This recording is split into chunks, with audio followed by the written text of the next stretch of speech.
Hey everyone, I'm Kendrick Diaz, and you're listening to Verse by Verse.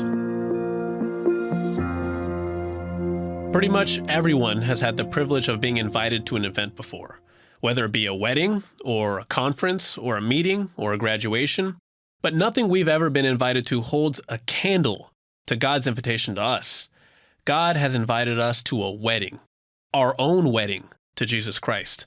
When Jesus gave the parable in Matthew 22 about a king who arranges a marriage for his son, understand that wasn't purely symbolic. There's a literal marriage that is going to take place between Jesus Christ and the church. Now, the verse we're covering in today's episode gives us a snapshot of that spectacular event. Let's read it in Revelation chapter 19. I'll start in verse 6.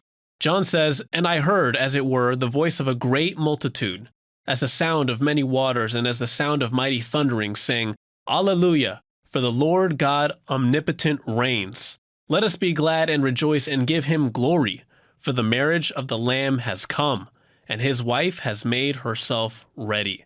And to her it was granted to be arrayed in fine linen, clean and bright, for the fine linen is the righteous acts of the saints."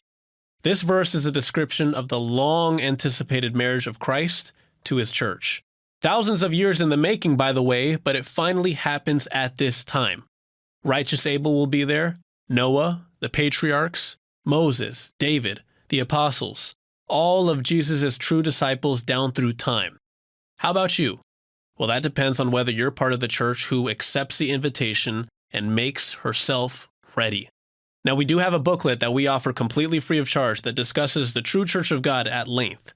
The link will be in the show notes for you to download later. Back to the marriage supper of the Lamb. What John saw was a vision of the final phase of a process that began 2,000 years ago. To better understand the significance of that event, let's note a few things about weddings in the first century. During the Apostles' day, a standard wedding followed this basic sequence. First, the families of the bride and groom negotiated on a contract discussing the terms of the marriage. Once an agreement was reached, the groom paid a dowry to the bride's family, and so began the betrothal period. The betrothal period would be like our modern-day engagement, except much more serious. It was as binding as a marriage itself. During the betrothal period, the bride and groom remained separated, living in their respective homes, but the groom had an important job to do. He had to prepare a place for his bride, which in many cases was an additional room to his father's house. Then finally, after about a year, the marriage feast and ceremony would take place, and the marital covenant would be complete. The remarkable thing about this process is that it basically parallels Jesus Christ and his church. The new covenant is the marriage contract. The price he paid to claim us for himself was his blood. And during this betrothal period, Jesus himself is preparing a place for us. You might remember how he told the disciples before he died, "In my Father's house are many mansions. I go to prepare a place for you." That's in John chapter 14 and verse 2. So this is where we are in that sequence of events. The marriage supper of the Lamb hasn't taken place yet, but Jesus Christ will return to complete that marital covenant with his church. This is without question one of the most stunning prophecies in Revelation. There's nothing else like it. What is this wedding going to look like? How will everything unfold? What will it be like to finally see Jesus as he is and partake of the marriage supper of the Lamb? We'll have to be there to find out.